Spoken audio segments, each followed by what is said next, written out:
Hey everyone, welcome back to another episode of the Brawn Body Health and Fitness Podcast. I'm super excited to welcome Dr. Audrey Lugo onto the podcast today. Audrey is a physical therapist and a former dancer, and she specializes in dance medicine. So today we're going to kind of dive into that world a little bit, various considerations that you should be thinking about while you're working with dancers, whether that be from a physical therapy standpoint, a strength and conditioning standpoint, or whatever. It's also a great one for dancers to help kind of understand what kind of things they should be looking for in a provider, because dance is a very unique sport. And as a result, dance interventions, dance PT, strength and conditioning for dancers, all of that sort of thing should be individualized to meet the demands of their activity. I hope you enjoy this episode. Audrey, welcome to the podcast. I'm super excited to be working with you today. Thank you so much for having me, Dan. Super excited for this chat.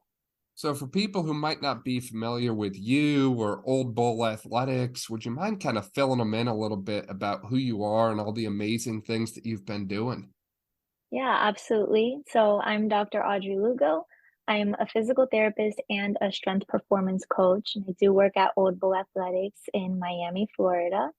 We see all types of people and athletes, and we're a pretty unique facility because we're cash-based, and that allows us to see physical therapy clients as well as strength training clients. And a lot of times we have people who come in with an injury and they kind of stay with us because they just want to keep improving their quality of life, and they transition from physical therapy to strength training. So pretty unique what we do here.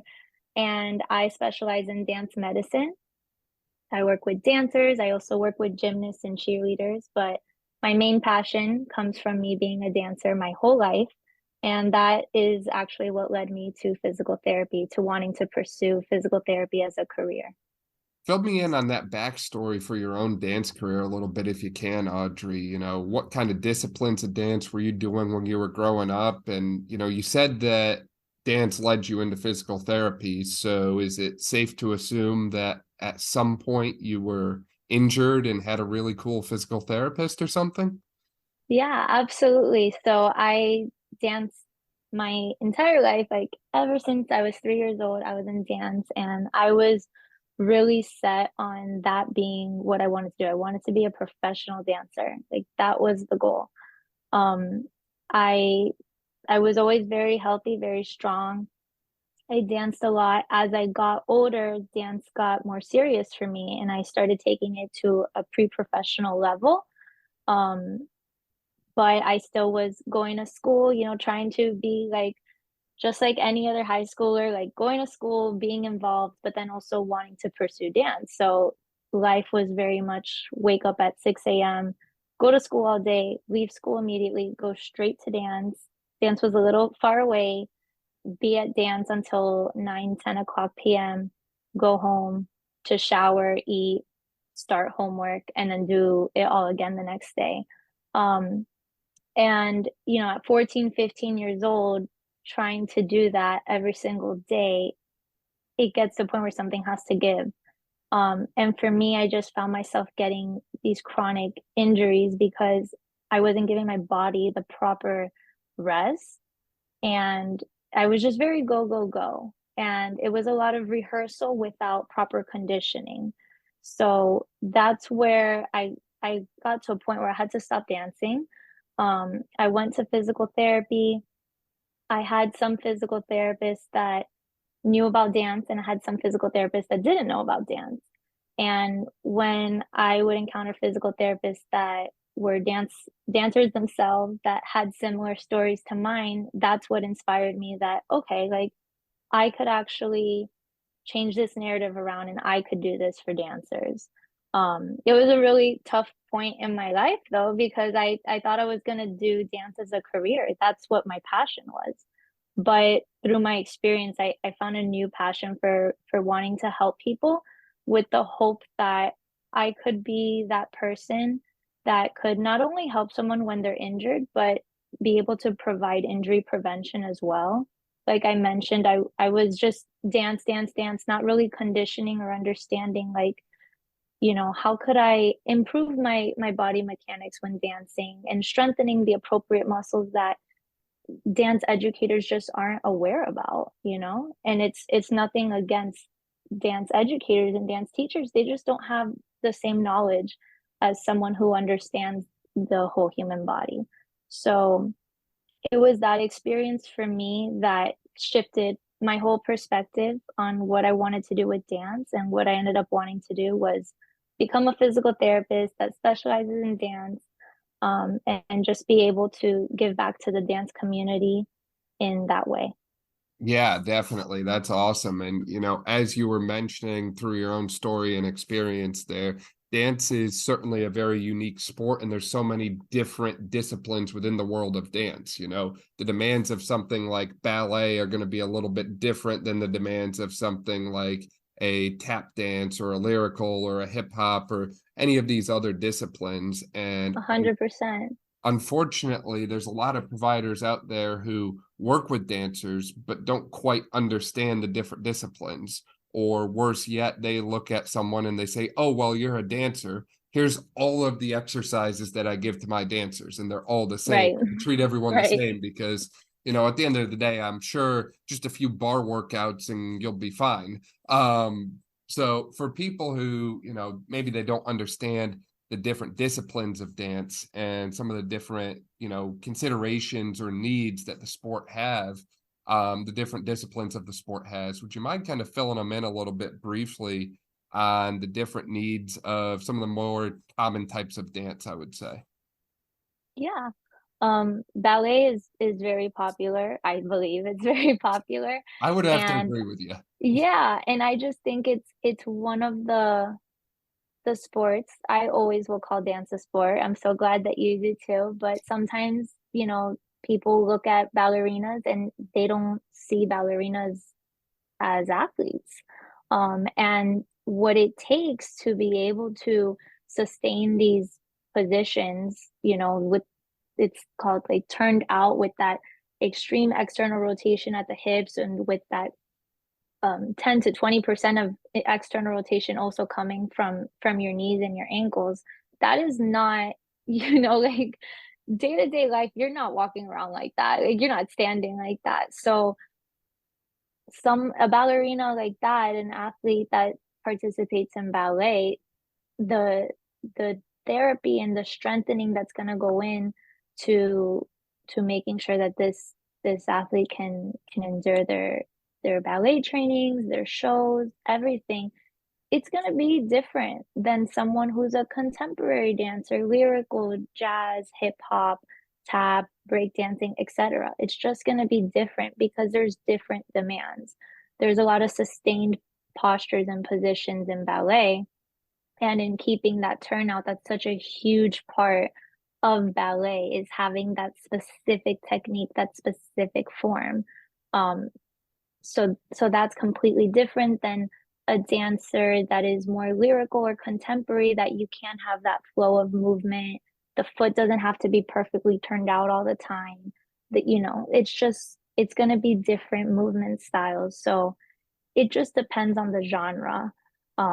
Which, if you look up on YouTube, like a ballet variation, you'll see, a lot of these professionals or even these aspiring dancers, they get to a level where they go on point. And that's a completely different ball game, because now you're not just dancing, you have this really hard shoe that you're on your toe. And that, just the weight distribution, everything is just different. So I would encourage anyone working with dancers, like, do your research. If they say they're a ballet dancer, ask, are you on point? How long have you been on point? And if you're not sure what the genre looks like, look it up. Look at some dances. It'll be super entertaining. You'll watch some good stuff on YouTube, but it's going to be different.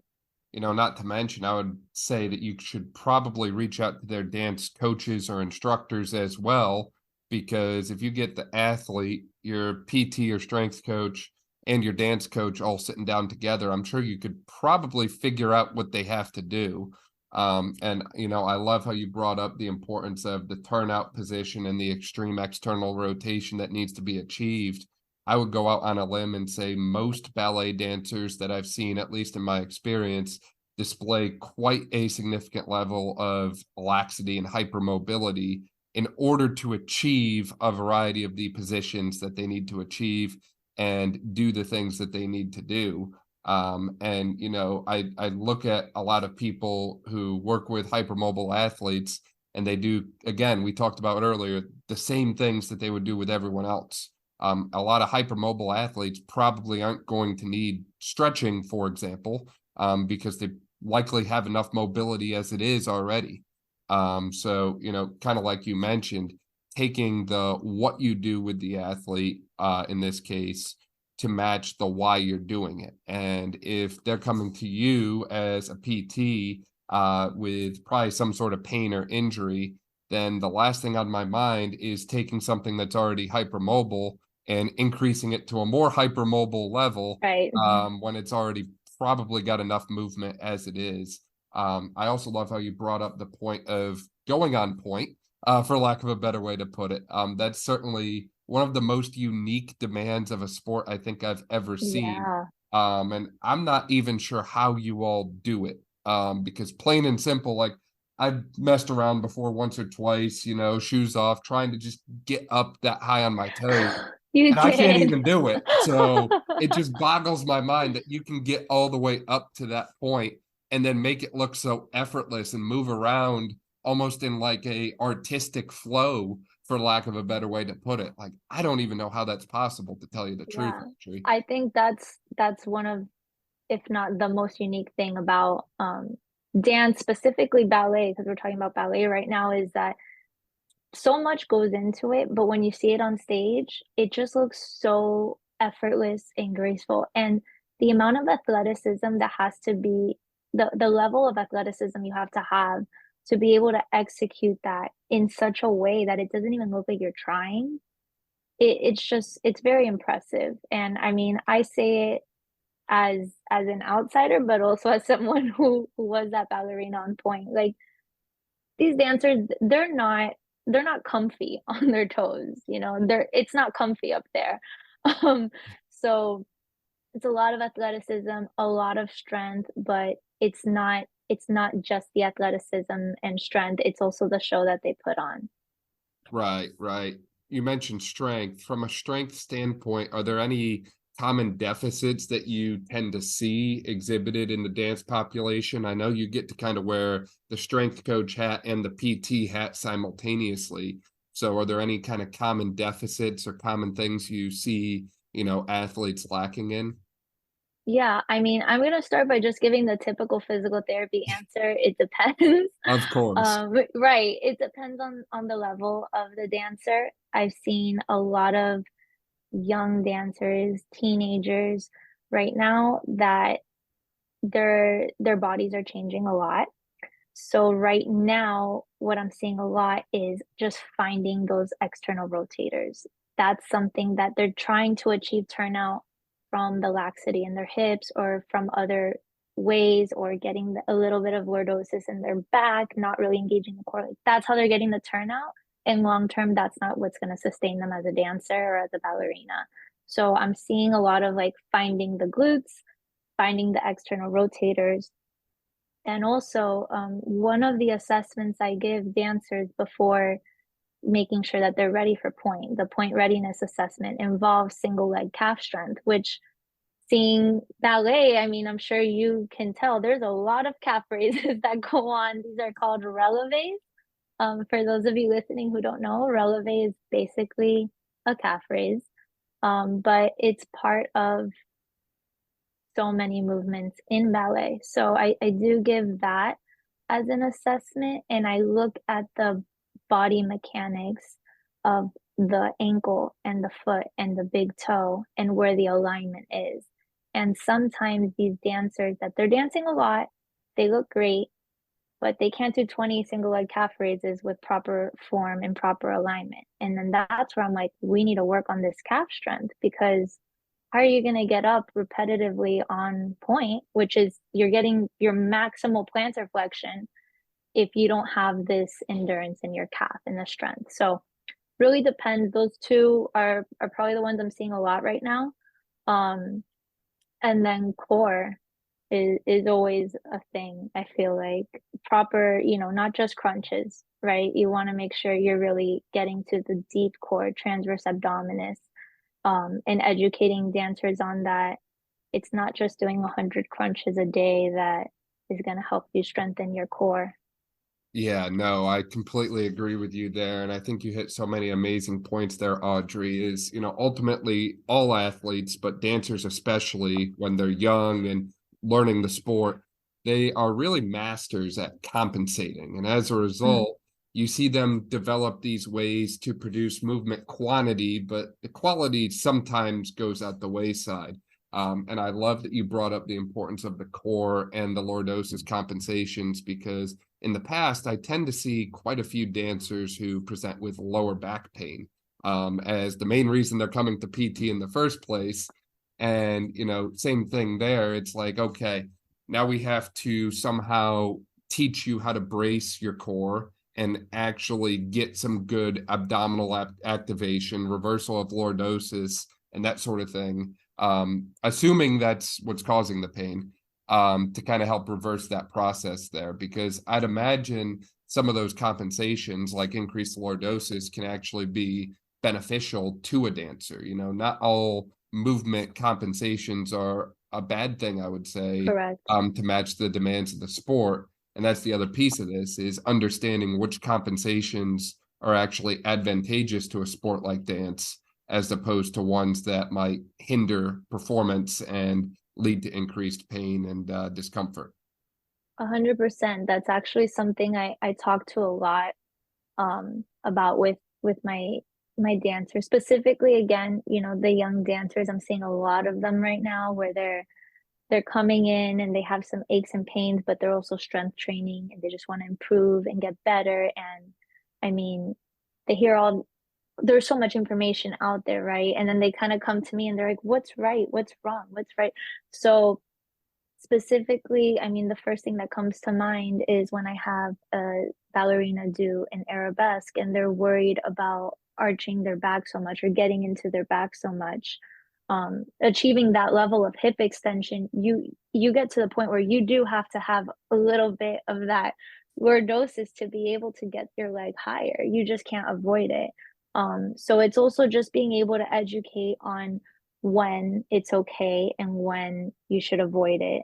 Um, like going back to what I would say, it depends. So Yeah, exactly. I mean, ultimately, at the end of the day, you need to be strong and able to move into a variety of different positions. Like you need to be strong and stable in max spinal flexion and max spinal extension, or else you're not going to be able to achieve these extremes that we're talking about because right. dancing is a sport of the extremes. I mean, you're using all your available motion at a number of various joints at the same time while doing something that's extremely difficult to do from a strength and stability standpoint.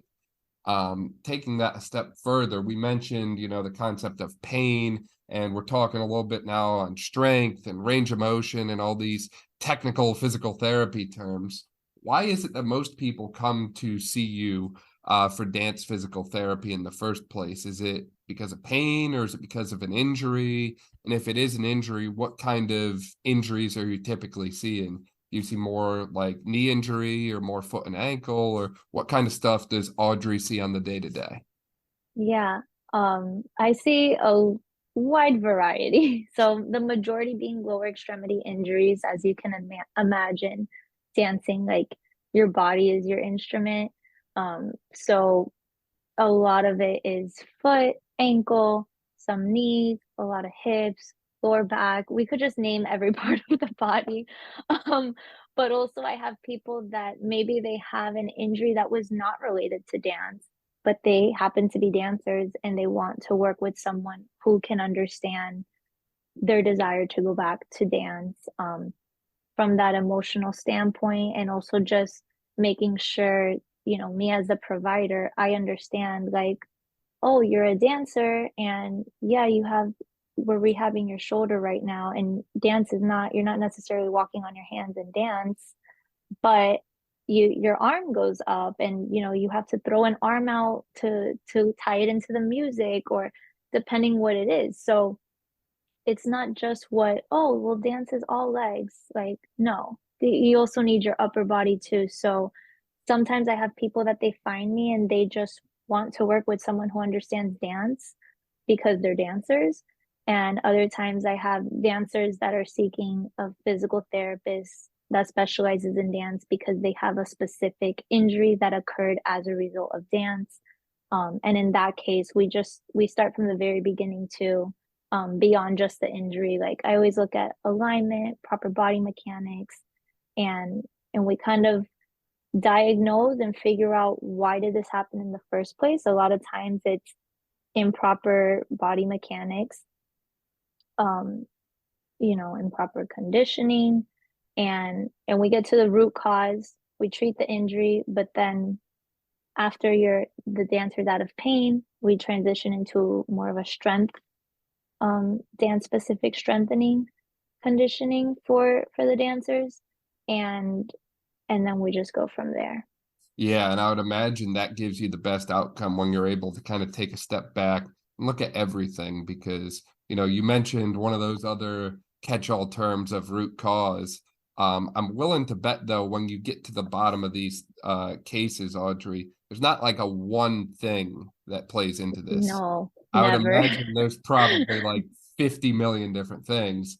You mentioned things like workload. I believe from my limited past experience compared to you working with dancers, that there's a certain element of pressure that goes into dance to perform at a high level. And as a result, there's a lot of additional repetition and practice and load that comes with that. There's also a certain element of stress. You mentioned it yourself when you were sharing your story. Sometimes you don't always get a full night's sleep because you have to be up until 9 or 10 o'clock because that's what the sport demands. That's not a bad thing. You just need to understand the demands of the sport.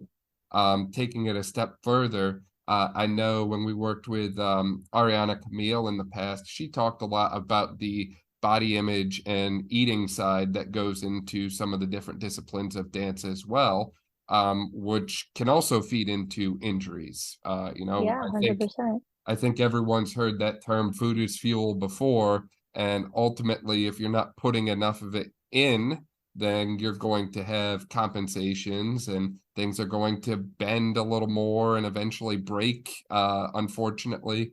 But those are all very difficult things to juggle and manage because of the extremes of the sport of dance. We mentioned before, it is a sport of extremes, and that's what makes it so elegant and interesting to watch. Is not everyone can do that. I certainly can't do it myself. So do you have any kind of insight or advice for those listening on how to address and tackle all of those different factors? And I only listed a few of them there, really. All of those different factors that can really impact the injury of a dancer and ultimately their overall care and success of rehab. Yeah, I mean, I think the most important thing to start with, which as rehab providers, as physical therapists, this is something that regardless of the sport, regardless of the individual, you want to establish trust with your patient and with your clients. You want that trust because you have to be that person to check in with them and see, like, are you doing enough of, and it's the hard questions. It's, are you eating enough? Like you mentioned, there's a lot going on in the dance world. This has always been a problem of mental health, of eating disorders, and you want to make sure that you, as the health provider, you have a responsibility to check in, and make sure that, whatever's happening, the injury, if it's physical therapy that's needed, like you're giving that. And if it's beyond that, you need to address that and allocate those resources as well. So establishing that trust and being able to be that resource, that person for the dancer. So I always ask about eating habits. It's just something you have to do. Um, Water, hydration. That's a big thing as well. I think, and I always say, because I was a dancer, there's sometimes the dance teacher will discourage drinking water or Gatorade during a class, or discourage taking a long break in between classes, or discourage a snack. So I think you have to have that honesty, that open communication with your patients and educate them on what it is that their body needs to be able to perform at the level that they're performing at. And sleep is huge. Sleep is your body's best way of recovery. It doesn't matter how much foam rolling you do. If you're not sleeping, your body's not going to feel better.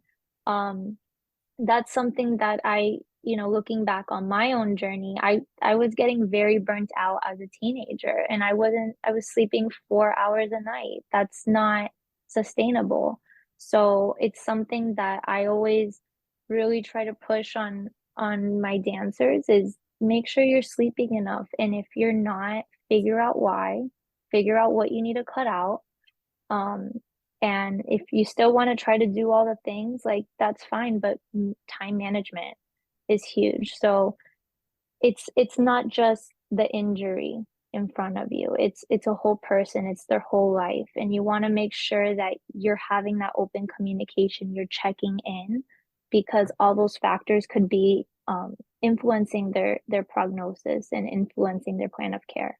I love that you brought up the foam roller. It's amazing how many people think that, a 2 foot long cylinder is going to magically, make them recover and just feel amazing instantly. Yeah. No. That's Just not how it just works. sleep. Take a Um, nap. and I love that you brought up the mental health side as well, because that's something that often gets neglected in physical therapy, because for some reason we felt the need to put the term physical right at the front of therapy here. Yeah. When a lot of times when you're seeing an athlete with some of these injuries, like we'll pick on the dancer's fracture in this case, since we're talking about dance. Any kind of foot fracture is going to be very difficult to recover from in a sport like dance, where you kind of need to be on your feet in order to dance. So there's going to be a period of time where dance is out of the picture, which is very difficult, I would imagine, for someone to hear and process. So it's not just a matter of supporting the athlete physically and helping them get back to dance, but also trying to provide resources and referring if necessary to help them mentally at that time, because you just taken them out of their favorite sport, their favorite thing to do, and that's difficult for people to hear. For anyone that might find themselves in that position, a dancer or a provider who's working with a dancer who's currently out. You mentioned yourself that you grew up dancing for, I think you said like 20 years or something, and you faced a few injuries. Is there anything that you did that really helped you when you were facing those times? It's a really good question. I wish I could be the provider I am now for myself 10, 15 years ago. So because I just didn't know. I didn't know what to do. Like, I'm not gonna lie. It was rough to feel like, okay, now I just have to stop and sit and watch my friends dance and just wait for, my foot, my knee, my hip, whatever, to just, I have to give it time and it'll magically heal and then I can dance again. And that's just not what I've seen is the case. What I do is, if let's say for example it is a foot fracture and they're in a boot or in a cast or whatever, we can still strengthen other things that are still going to make you a better dancer. So I like for my dancers to feel like, okay, your foot is out, but you have the whole rest of your body. We'll do it safely. We're not going to hurt yourself more, but let's keep you moving. Let's keep you improving, because being a good dancer is not just doing only dance training. You have to cross train too. And I love that there's being this huge push in the dance world right now, where it seems like everybody's waking up and realizing it doesn't matter how many dance classes you take, you do need some level of cross training, some level of conditioning to help the rest of your body to make you a stronger, more powerful dancer. So what I like to do with a lot of my dancers that you know, they get told they need to just completely rest and not dance is okay, well, it's your foot. We'll take your foot out of it. Let's work on your core. Let's work on, your quads, your glutes, in whatever position we need to be in to not use your foot so that your foot is healing still, but we're going to still work on the rest of your body so that when you do go back to dance, when that foot is cleared, we just start right away on the foot and your body's already conditioned and you're ready to go back to dance. And I've had it. I had a wonderful testimony of a dancer that she had an injury. She was out for several months, and when she finally went back to dance, her teacher actually said, "You're better than before." And it's because we didn't stop. We didn't stop the conditioning. We didn't stop talking about dance. We implemented types of dance technique exercises in the safest way possible in a controlled setting, in a physical therapy facility.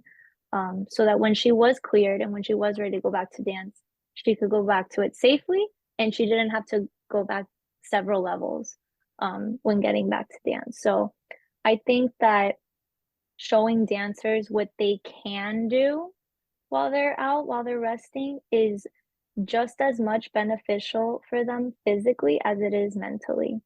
Yeah, exactly. You're finding ways to keep them involved. And ultimately, I would imagine that helps their confidence in the return to sport phase as well. Because if you just go by tissue healing time alone and you keep an athlete from sport for, hypothetically speaking, 3 months, and then all of a sudden you pull back the curtain and say, okay, you're good to go now. And they haven't danced or done any kind of progression to that point in 3 months. I'd imagine there's a lot of nervousness and anxiety and all these other feelings that go along with that are probably going to impact their performance and how they do physically as well. Whereas if you progress them back up to that, kind of like you mentioned, showing them what they can do every step of the way and keeping dance as the focus of what you're doing, since that's kind of what they want to get back to, that would certainly lead to a better outcome. I also like how you mentioned the importance of not always just avoiding and resting when you're out due to an injury. There's a line, I think Jake Sullivan mentioned it recently, where, taking a car that has the check engine light on and leaving it in park is not going to magically make the light disappear. You're just avoiding the problem temporarily, but when you actually need to go somewhere, it's still going to be there. It didn't disappear. It didn't get fixed. So ultimately, you have to actually do something in order to get those issues or dilemmas or whatever to go away. You can't just be passive about this process, unfortunately. I would say the other thing too, and we're kind of alluding to it, is some of these processes take time. You just mentioned yourself that you had a client that you were working with that was out of dance for months. Unfortunately, we can't just come back from these things overnight. It's not a instant recovery. It takes a lot of time, and sometimes it's a long haul process. And I'd imagine that the timing component is another big factor that you end up working with quite a bit with dancers. Now, again, from my limited experience with dance, I know that there's this whole concept of 8 counts that seem to be pretty important in the sport. So do you take any sport specific things like that and incorporate that into your sessions? And how do you go about incorporating that into your treatment sessions or conditioning sessions? You mean like in dance, like kind of having 8 counts for an exercise? Yeah, Yeah. sometimes I make my reps on purpose only to 8. Like so to kind of keep that going. But I do use a lot of, like I mentioned earlier, a lot of dance specific, or if it's ballet, I keep talking about ballet, but if it's ballet specifically, I use those positions in my therapy. Um, and I always use that language. So I'm like, okay, we're gonna be in first position, or if I'm having them do a sumo squat, I'll be like, okay, so be in second position, which is basically the same position, just with that external rotation. And instead of calling it a sumo squat, I'm like, you're gonna hold this kettlebell and we're gonna do grand plies in second position. So I just speak dancer so that they get it. That's a lot, especially when it's a younger population. They're gonna respond and understand to that in a much better way than, using the term whatever it's actually called or whatever it's called in physical therapy or in strength training terms. Um, so I like to just, keep it interesting. Like I mentioned, keep it like, oh, this is all still part of dance. So using that terminology and speaking dance is what I've seen like goes a long way. Like you could just see like somebody's face light up when it's like, oh wow, like she speaks my language. She knows what I'm doing with dance. Like she knows that, my leg has to go this high and stay there. Um, so just being able to communicate in that way, I know already makes a huge impact on the patient's journey and on the whole experience.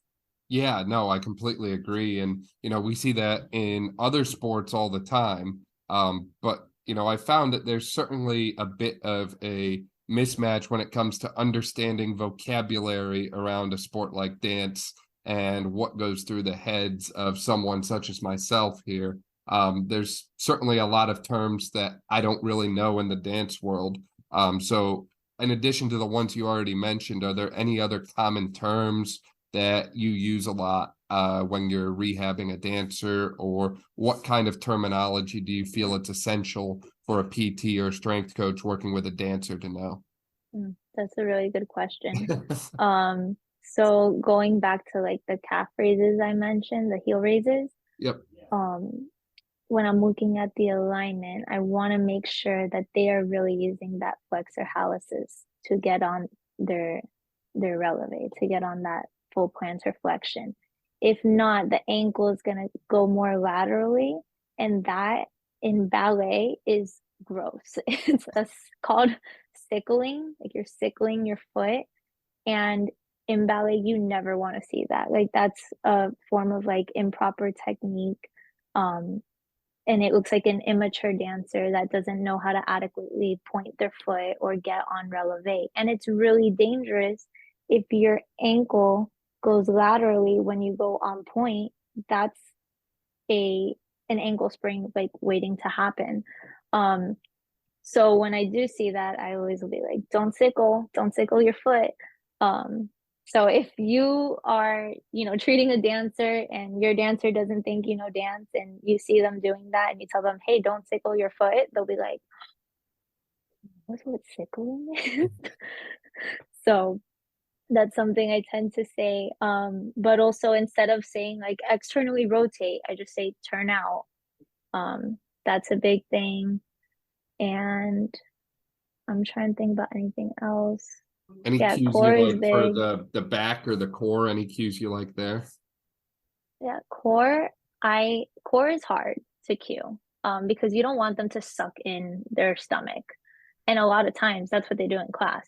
They think like, oh, engage your core, and then you just see them like like take a huge breath in and suck in. And I'm like, that's not engaging your core. So there's a lot of like education that has to go in sometimes because the way that a dance educator might, their dance teacher might give them a cue to make, the movement more aesthetically pleasing might not be the way we cue to engage muscles. So a lot of times I've found that, especially with core, it's like I'll be like, engage your core, and then they suck in, and then I'm like, not like that, and they're like, well, how? Like I thought that was engaging my core, and I'm like, no. Um, that's when I kind of put them on their back, have them breathe, like I have them I put my hand under their back and I tell them, okay, like push your spine into my hand and kind of giving them that cue. Um, and also a lot of my dancers, I always have them in front of a mirror, always. External cues are huge in dance. If you have ever been to a dance studio, there is always a massive mirror. Like dancers spend their entire life in front of a mirror training. So physical therapy should be the same way. It's already easy for them to use external cues to fix what they need to fix. So, I always have my dancers spend the whole treatment session in front of the mirror because it's something they're familiar with. And, a lot of times in dance, that's something that they just need to look at themselves in the mirror and, especially the ones that are more advanced, more mature in dancing, they can just look and see what they need to fix. And at the end of the day, when you're rehearsing and you're practicing, you're used to performing for yourself in front of a mirror. So I always use a mirror. It's a great external cue for dancers in the rehab. I'm so glad that you brought up the mirror, because I feel like every time I see you posting about something dance related on Instagram, there's a mirror involved Always. right next to the person. From a PT and strength and conditioning standpoint, is there any other equipment considerations that you like when working with dancers, whether that be just standard ballet bar to hardwood floor or? So what I have at Old Bull, that I requested because I felt like these would be a couple things I could provide my dancers with just to enhance their whole experience. I did get some Marley. So Marley is the type of floor that dancers they dance on, and it's especially ballet, it's important for turns and everything. You want that Marley floor. So when I do have a dancer, I roll out the Marley floor. And they're like, "Oh, you have this floor." And I'm like, "Yeah, I know that you need this when you have your ballet shoes on, your pointe shoes on." So that makes a difference.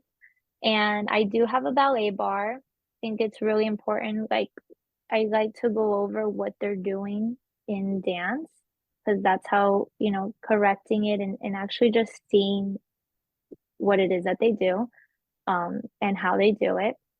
And then I do like rotation discs. A lot of times these are used in Pilates. I like them for my dancers because I have them just start one foot on each in parallel. And then I say, okay, now give me first position, turn out. And they have to turn out their feet. And this can only be achieved through those external rotators in the glutes. So at first they get on and they're like, whoa. And then, of course, I'm talking like a 10, 12-year old. Um, they get on and it slides and slipper, and then I'm like, you have to turn out now. And then when they turn out, I tell them, okay, like hold it here now. Or sometimes they'll try to cheat and they'll try to adjust and use their feet to turn out. And then the disc slides and it exposes them that their turnout's not coming from their glutes. So I love using that, especially in initial stages as an education tool for dancers. So for them to see, okay, how much true turnout do you actually have from your hips, and how much of it is from you cheating and using your knee and your ankle.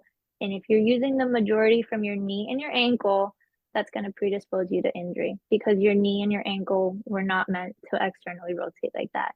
Your hips can do it if you have the proper strength and control, but the knee and ankle, no. So I would say those three things. And then going back to before I told you about the sickling, before I have them single leg, I have them do releves or heel raises, both legs. And I like to put a tennis ball in between the ankles. And this is what makes them use the big toe. It shifts the weight more medially. And then it has them use the flexor hallucis as part of the plantar flexion. So I use that and the rotation disc as more of a teaching tool to start. And then as they progress, I take those things away and we do the thing. I love that. I love that. And those were all great examples and great insights that you just shared, Audrey. And in general, I feel like this has been a phenomenal discussion on so many different factors that go into the rehabilitation and strength and conditioning for a dancer. And I know we talked about it mostly through the lens of ballet, and I'm going to take a shot in the dark and assume that that's probably the most common type of dancer that you'll see at the clinic. Not the only type, but probably one of the more common ones. As we start to wrap up here, I feel like we could talk all day about this stuff. Yeah. But is there anything that you want to really close out on, or any really important points that you want to make sure we emphasize? I just think that if you're a dancer and you're in pain, don't wait. Try find a provider. It'd be great if you found a provider that totally speaks and understands dance. But if you can't, share with your provider what you need for them to know. Share with them what you're doing in dance and give as much detail as you can because they need this. And as providers, do your research too. Um, try do your research on the demands of dance. It's not just ballet, jazz also, you're gonna be turning a lot. Hip hop, it's more grounded, so there's a lot of strength. There's strength involved in all aspects of dance, but do your research on what their dancing looks like. The level matters also because how much are they dancing? Some of these dancers, they're dancing more hours than they're in school, and it's like, how do you even do that? You know, um, just do your research and understand that it's not just a physical therapy. Like we've kind of talked about, it's not just physical therapy. There's a big emotional part that goes into it too. Um, and I think that's seen in all sports and also just dance is also a sport. So to treat the dancers, dose them appropriately, challenge them appropriately, and we kind of touched on it with flexibility. Maybe stretching is not the most important thing to do, but using that flexibility to develop end range strength is really what's going to help these dancers, not only in their physical therapy, but in their strength and conditioning just to help them. I love those points. And, ultimately, don't be afraid to ask for help. You don't have to know everything yourself. You can always reach out to an amazing person like yourself. Speaking of which, how could people get a hold of you? Where can they find you at? Are you on Instagram or anything like that? Yeah, absolutely. So I am on Instagram at Dr. dot Audrey Lugo. And also, a lot of dancers actually find me. I'm on a database called Doctors for Dancers. So that it's a wonderful database. It's a dancer directory, and you can look me up there. And I have a whole bio there with information on how you can get in touch with me. But Instagram is a great way to connect with me. So at Awesome. Dr. Audrey Lugo. We will link to all of that below in the description too. So if you didn't quite catch it, you can just check that out. Audrey, I really appreciate your time today. This has been awesome. Thank you so much for your insight and your knowledge that you've shared with us. Thank you so much for having me, Dan. It's been a great time chatting with you, and I'm just really grateful to have this opportunity to share, dancers and dance medicine with your podcast. So thank you for having me on here. Thank you so much for listening to this episode of the Brawn Body Health and Fitness Podcast. If you liked this episode, please make sure to share it with a friend, subscribe so you don't miss any of our upcoming episodes, and leave a review. This way we can spread knowledge and motivation and help reach more people.